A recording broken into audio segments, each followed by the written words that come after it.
कर्पूरी ठाकुर और किसान के साथ बनी घटना। बिहार की मिट्टी हमेशा से सादगी, संघर्ष और सच्चाई की कहानियों से भरी रही है।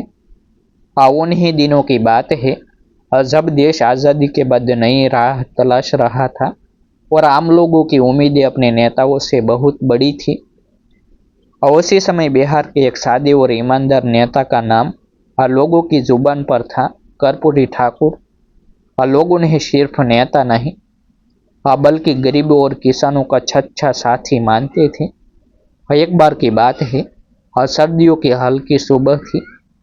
पटना से दरभंगा की ओर जाने वाली एक पुरानी पैसेंजर ट्रेन धीरे धीरे पटरी पर आगे बढ़ रही थी और ट्रेन में भीड़ बहुत ज्यादा थी। और तीसरे दर्जे के डिब्बे में लोग एक दूसरे से सटकर बैठे थे।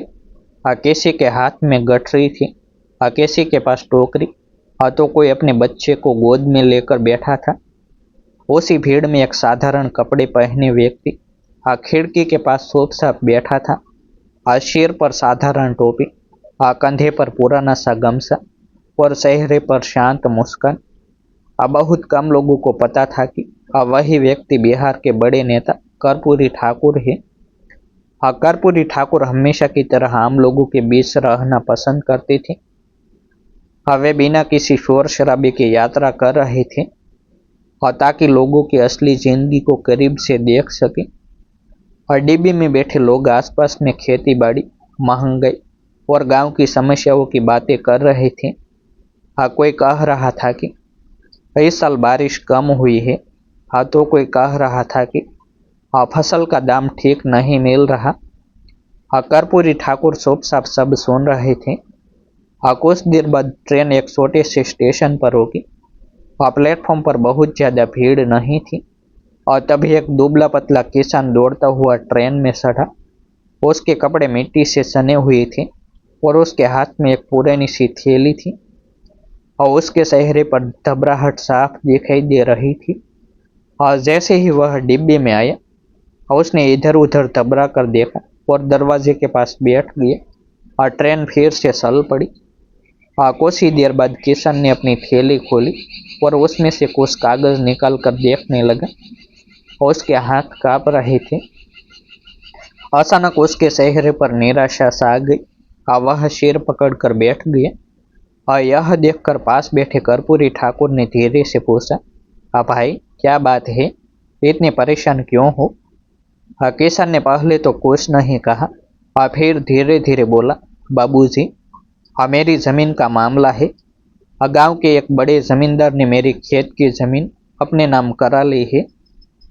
मैं कोर्ट में अपील करने जा रहा हूँ, मगर डर लग रहा है कि कहीं सब कुछ सीन न जाए। डिब्बे में बैठे कुछ लोग यह सुनकर चुप हो गए। किसान की आवाज में दर्द साफ झलक रहा था। उसने आगे कहा, वो आदमी बहुत ताकतवर है, पैसे वाले लोग उसके साथ हैं। मैं गरीब आदमी हूँ, अगर जमीन चली गई तो मेरे बच्चों का क्या होगा? कर्पूरी ठाकुर ध्यान से उसकी बात सुनते रहे। फिर उन्होंने शांत स्वर में कहा, डरने से कुछ नहीं होगा। सच अगर तुम्हारे साथ है तो तुम्हें न्याय जरूर मिलेगा। किसान ने निराश होकर कहा, बाबूजी, आजकल सच से ज्यादा ताकत पैसे की होती है। डिब्बे में बैठे कई लोगों ने उसकी बात पर सिर हिलाया, जैसे वह उनकी भी सच्चाई कह रहा हो। मगर कर्पूरी ठाकुर की आंखों में एक अलग ही विश्वास था। उन्होंने किसान से उसके कागज देखने को कहा। किसान ने झिझकते हुए कागज उनके हाथ में दे दी। कर्पूरी ठाकुर ने ध्यान से कागज पढ़े। कुछ देर बाद उनके चेहरे पर हल्की सी मुस्कान आई। उन्होंने कहा, तुम्हारा मामला इतना कमजोर नहीं है जितना तुम सोच रहे हो। किसान हैरान होकर उनकी तरफ देखने लगा और तभी डिब्बे में बैठे एक बुजुर्ग आदमी ने गौर से कर्पूरी ठाकुर को देखा। फिर अचानक उसकी आंखें फैल गई और उसने धीरे से कहा, अरे ये तो कर्पूरी बाबू लग रहे हैं। और यह सुनते ही डिब्बे में बैठे लोग चौंक गए और सबकी नजरें एक साथ उस साधारण आदमी की ओर घूम गई। किसान भी घबरा कर खड़ा हो गया। उसने हाथ जोड़ते हुए कहा, क्या आप वही कर्पूरी ठाकुर हैं? हाँ, कर्पूरी ठाकुर हल्के से मुस्कुराए और बोले, हाँ भाई, मगर अभी भी मैं तुम्हारी तरह एक यात्री ही हूँ। हाँ, किसान की आंखों में उम्मीद की चमक आ गई और उसने तुरंत उनके पैरों को छूने की कोशिश की। हाँ, मगर कर्पूरी ठाकुर ने उसे रोक लिया। उन्होंने कहा, हाँ, नेता का काम पैरों पर गिरवाना नहीं, हाँ, बल्कि लोगों को खड़ा करना होता है। हाँ, डिब्बे में बैठे सभी लोग अब ध्यान से उनकी बातें सुन रहे थे। हाँ, माहौल अचानक बदल चुका था। हाँ, मगर तभी एक और घटना हुई, हाँ, जिसने पूरी कहानी को एक नया मोड़ दे दिया। अचानक अगले स्टेशन पर ट्रेन रुकी और उसी डिब्बी में 3-4 दबंग आदमी चढ़ गए। उनके कपड़े महंगे थे और उनके साथ 2 पुलिस वाले भी थे। हाँ, जैसे ही वे अंदर आई, उनकी नजर सीधे उसी किसान पर पड़ी। उनमें से एक आदमी जोर से बोला, अरे, यही है वो किसान, जिसने हमारे मालिक के खिलाफ केस किया है। डिब्बे में सन्नाटा छा गया। किसान डर के मारे कांपने लगा। उसने घबराकर कर्पूरी ठाकुर की तरफ देखा। दबंग आदमी धीरे धीरे उसकी ओर बढ़ने लगे। उनमें से एक ने गुस्से में कहा, आज ही इसका दिमाग ठिकाने लगा देते हैं, और ताकि कोर्ट जाने की हिम्मत ही न बचे। डिब्बे में बैठे लोग सहम गए। किसी की हिम्मत नहीं हो रही थी कुछ बोलने की। लेकिन उसी क्षण कर्पूरी ठाकुर धीरे धीरे अपनी सीट से उठे।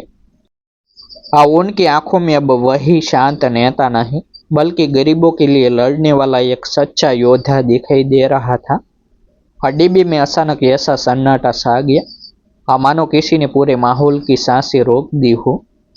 किसान डर के मारे कांप रहा था और उसकी आंखें बार बार उसी व्यक्ति की ओर जा रही थी, जो कुछ देर पहले तक चुपचाप बैठकर उसकी बात सुन रहा था। वह व्यक्ति कोई साधारण यात्री नहीं, बल्कि बिहार के गरीबों की आवाज कहे जाने वाले नेता कर्पूरी ठाकुर थे। मगर उन दबंगों को अभी तक इसका अंदाजा नहीं था। वे सीधे किसान की ओर बढ़ते हुए बोले, बहुत हिम्मत आ गई है तुम्हारे अंदर। जमींदार के खिलाफ केस करने सलाह है, कोर्ट जाएगा। पहले यहाँ ही समझा देते हैं कि बड़े लोगों से टकराने का अंजाम क्या होता है। किसान की आवाज जैसे गले में अटक गई। उसने कांपते हुए कहा, भैया, मैं तो बस अपना हक मांग रहा हूँ। मगर दबंगों को उसकी बात से कोई फर्क नहीं पड़ा। उनमें से एक ने उसकी थैली छीनकर जमीन पर फेंक दी और कागज बाहर गिर गए।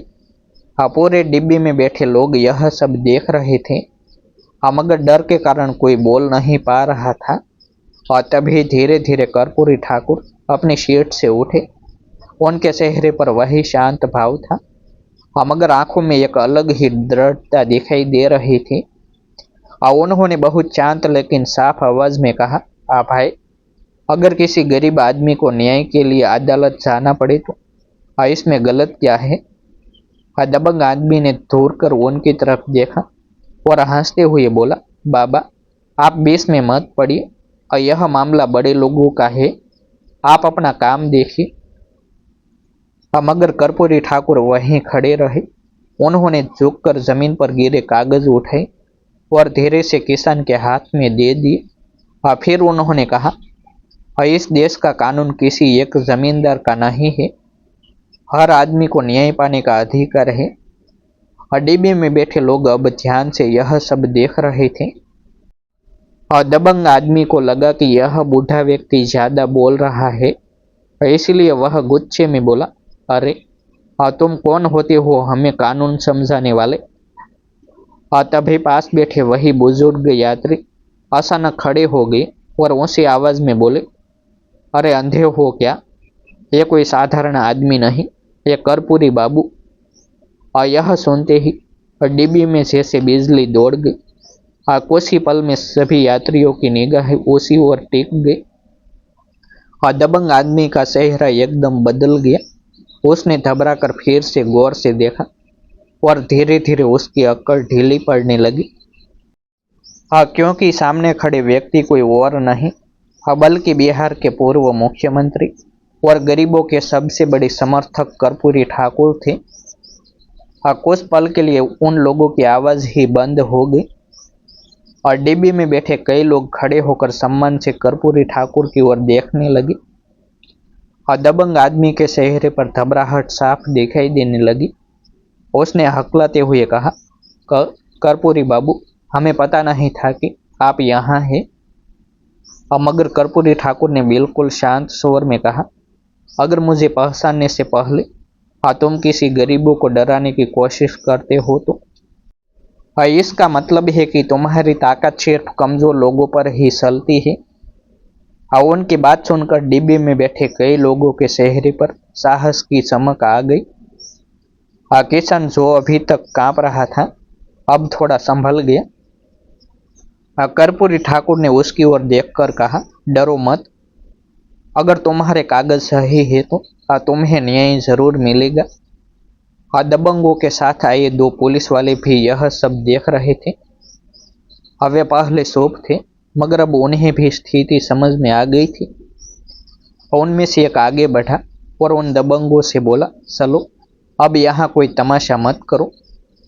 दबंग आदमी ने एक बार फिर किसान की ओर देखा, मगर अब उसकी आवाज में पहले जैसी धमकी नहीं थी। उसने धीरे से कहा, ठीक है, देखते हैं कोर्ट में क्या होता है। मगर उसकी आंखों में साफ डर दिखाई दे रहा था। अगले ही स्टेशन पर ट्रेन रुकी और वे लोग जल्दी जल्दी हने से उतर गए।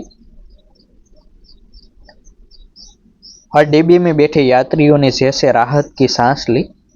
कुछ ही मिनट पहले जो माहौल डर से भरा हुआ था और वही अब उम्मीद से भर गया था। किसान की आंखों में आंसू आ गए। उसने कर्पूरी ठाकुर के पैरों की ओर झुकने की कोशिश की, मगर उन्होंने तुरंत उसे रोक लिया। उन्होंने मुस्कुरा कर कहा, पैर मत छू, अपने हक के लिए खड़े रहो और यही सबसे बड़ा सम्मान है। किसान की आवाज भर आई। उसने कहा, बाबूजी, आज अगर आप नहीं होती तो शायद मैं डर कर वापस लौट जाता। कर्पूरी ठाकुर ने उसके कंधे पर हाथ रखकर कहा, याद रखो, इस देश की असली ताकत किसान और मजदूर ही है। अगर तुम लोग डर गए तो सच की आवाज कौन उठाएगा। ट्रेन फिर से चल पड़ी। खिड़की के बाहर खेत और गांव तेजी से पीछे छूट रहे थे। मगर उस छोटे से डिब्बे में बैठे लोग के दिलों में नई सोच जन्म ले चुकी थी। उन्हें समझ आ गया था कि असली नेता वही होता है जो मंच पर भाषण देने से ज्यादा आम आदमी के साथ खड़ा होने की हिम्मत रखता है। और उस दिन उस साधारण ट्रेन के डिब्बे में बैठे हर यात्री ने एक बात हमेशा के लिए याद रख ली, कि जब सच्चाई के साथ साहस जुड़ जाए तो सबसे बड़े दबंग भी पीछे हट जाते हैं। और यही सच्चा नेतृत्व था जैसे लोग हमेशा याद करते रहे। क्योंकि वे थे कर्पूरी ठाकुर। डिस्क्लेमर, यह कहानी ऐतिहासिक व्यक्तित्व कर्पूरी ठाकुर से प्रेरित एक रचनात्मक प्रस्तुति है। इसका उद्देश्य केवल प्रेरणा और मनोरंजन देना है। कहानी के कुछ प्रसंग, स्वाद और घटनाएं कल्पना पर आधारित हो सकते हैं, जिन्हें प्रभावशाली कथा के लिए जोड़ा गया है। किसी की भावना को ठेस पहुंचाना उद्देश्य नहीं है, जिसकी सभी मित्र नोंद ले। फिर मिलते हैं एक नई स्टोरी के साथ। आभार। जय हिंद, जय भारत।